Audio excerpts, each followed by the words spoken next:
Assalamualaikum warahmatullahi wabarakatuh. Perkenalkan kami dari kelompok 12 dengan tema berbagai permasalahan dalam dunia pendidikan yang beranggotakan Yuli, Yiyin Destalia, Jusito Abimanyu Gading, Nina, dan dosen pengampu Aam Rivaldi Kunaifi MPD. Dua titik satu Permasalahan kebijakan dalam dunia pendidikan, usulan kebijakan pada pendidikan dasar dengan merujuk pada permasalahannya, maka program pendidikan dasar perlu dikaji ulang terutama berkaitan dengan struktur program, substansi program, esensi program, serta kriteria keberhasilannya. Pendidikan dasar setidaknya memiliki 4 program, yaitu A. Program literasi dasar yang meramu materi ajar bahasa Indonesia dan matematik dasar untuk menumbuhkan 5 jenis kompetensi dasar, yaitu membaca, menulis, menyimak, menutur, dan berhitung. B. Program kecakapan hidup yang bertujuan untuk materi-materi pelajaran yang relevan dalam ranah perilaku. C. Program pengetahuan dasar yang terdiri dari IPS, IPA, literasi ekonomi, dan sejenisnya dengan materi yang disusun sesuai dengan profesi dan permasalahan lingkungan. 2.2 Permasalahan relevansi dalam dunia pendidikan. Kenyataan di lapangan menunjukkan gejala yang memprihatinkan. Satuan pendidikan telah menjadi mesin pencetak pengetahuan bagi peserta didik. Pendidikan dasar oleh para penyelenggara lebih dipahami sebagai kumpulan mata pelajaran yang diajarkan oleh guru di SD, SMP, MI, MTS, atau paket B, ataupun A. Pemahaman ini kenyataannya telah mereduksi esensi pendidikan dasar yang sejatinya membentuk karakter dan kemampuan untuk belajar, menjadi suatu sengkumpulan proses pengajaran teori dan hafalan di dalam kelas yang diukur melalui tes hafalan. Pendidikan dasar tidak akan pernah relevan dan tidak berfungsi fondasi yang kokoh baik membentuk karakter dan peningkatan mutu pendidikan pada jenjang-jenjang berikutnya jika keadaan ini dibiarkan. 2.3 Permasalahan mutu dalam dunia pendidikan. Secara eksternal, komponen masukan pendidikan yang secara signifikan berpengaruh terhadap peningkatan mutu pendidikan meliputi 1. Ketersediaan pendidik dan tenaga kependidikan yang belum memadai, baik secara kuantitas dan kualitas, maupun kesejahteraannya. 2. Prasarana dan sarana belajar yang belum tersedia dan belum digunakan secara optimal. 3. Pendanaan pendidikan yang belum memadai untuk menunjang mutu pembelajaran. 4. Proses pembelajaran yang belum efisien dan efektif. Salah satu faktor yang terpenting dalam mempengaruhi kualitas pendidikan adalah ketersediaan pendidik dan ketenagaan pendidikan. Sampai dengan tahun 2002 hingga 2003, terdapat sekitar 2,7 juta guru dari jenjang pendidikan prasekolah hingga menengah, baik pada sekolah negeri maupun swasta. Namun, jumlah tersebut belum memadai karena masih diperlukan sekitar 400 orang.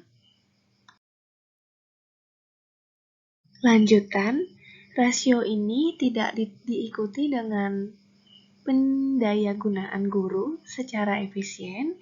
Beberapa faktor penyebab ketidakefisien tersebut adalah terjadinya penumpukan guru di daerah perkotaan, kurikulum yang sangat terspesialisasikan pada pendidikan menengah, dan banyaknya sekolah dasar kecil dengan rata-rata jumlah murid di bawah 100 orang.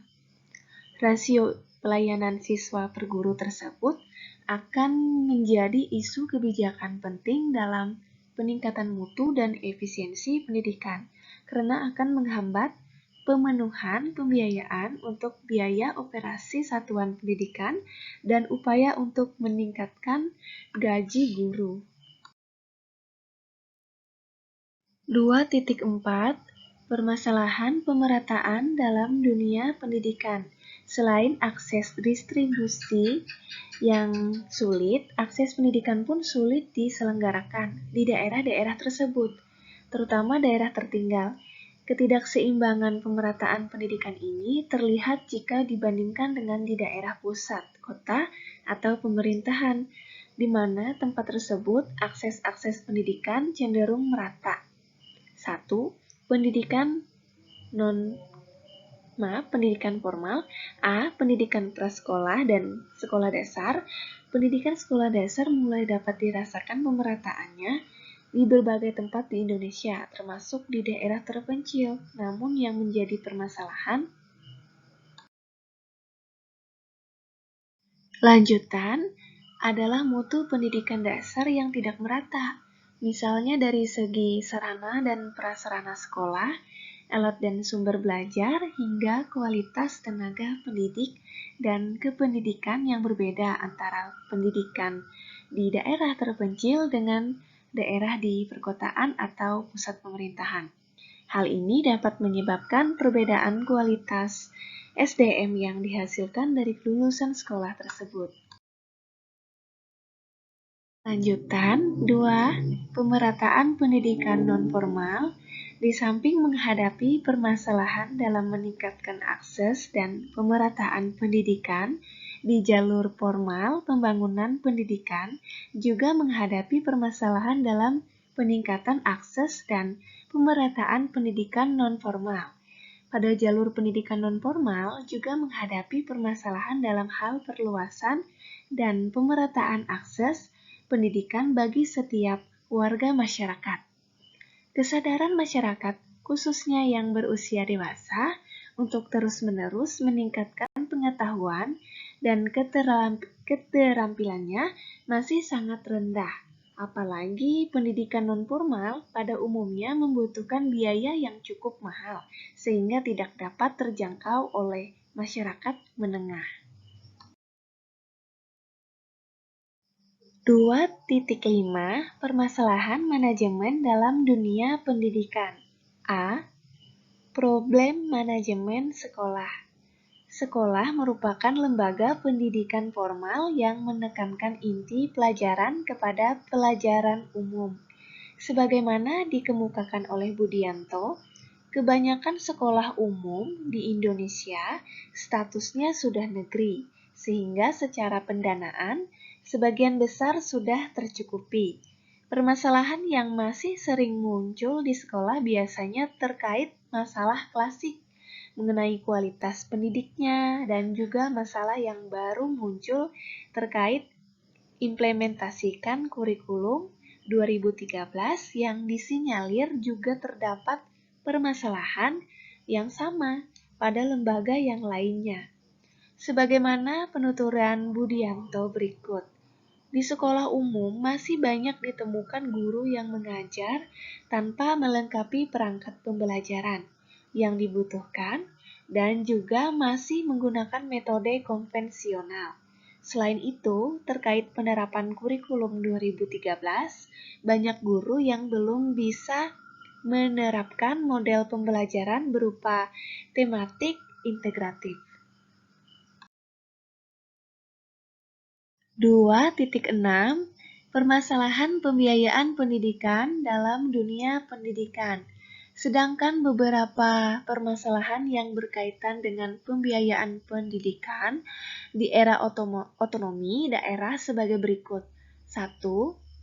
Sistem anggaran pendidikan di Indonesia masih tergolong kompleks, rumit, birokratis, kaku, dan masih terlalu banyak melibatkan instansi dengan kepentingan masing-masing.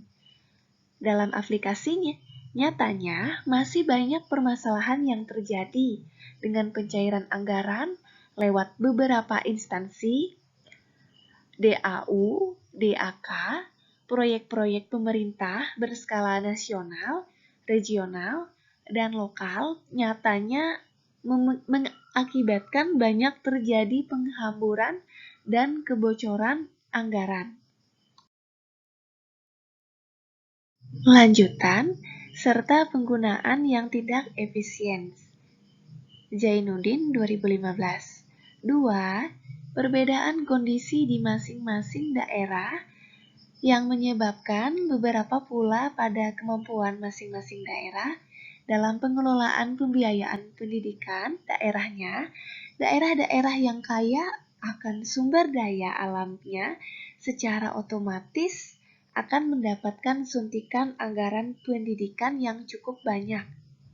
Tapi sebaliknya, bagi daerah-daerah yang terpencil dan memiliki sumber daya alam yang cukup untuk mendukung program otonomi ini akan semakin tertinggal dan mengakibat terjadinya ketimpangan kemajuan pendidikan antara daerah yang dikategorikan kaya dan lanjutan daerah miskin Suprati 2014. 3. Keterlambatan pencairan anggaran pendidikan yang tidak sesuai dengan karakter kegiatan pendidikan di daerah masing-masing juga menjadi kendala yang tidak kunjung menemukan solusi. Hal ini memaksa sekolah untuk menggunakan dana yang harusnya dialokasikan pada kegiatan lain untuk menutupi keterlambatan pencairan dan dana tersebut. Karno 2016.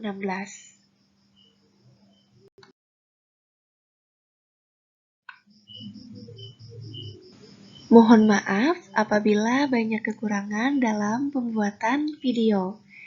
Kami ucapkan sekian dan terima kasih. Wassalamualaikum warahmatullahi wabarakatuh.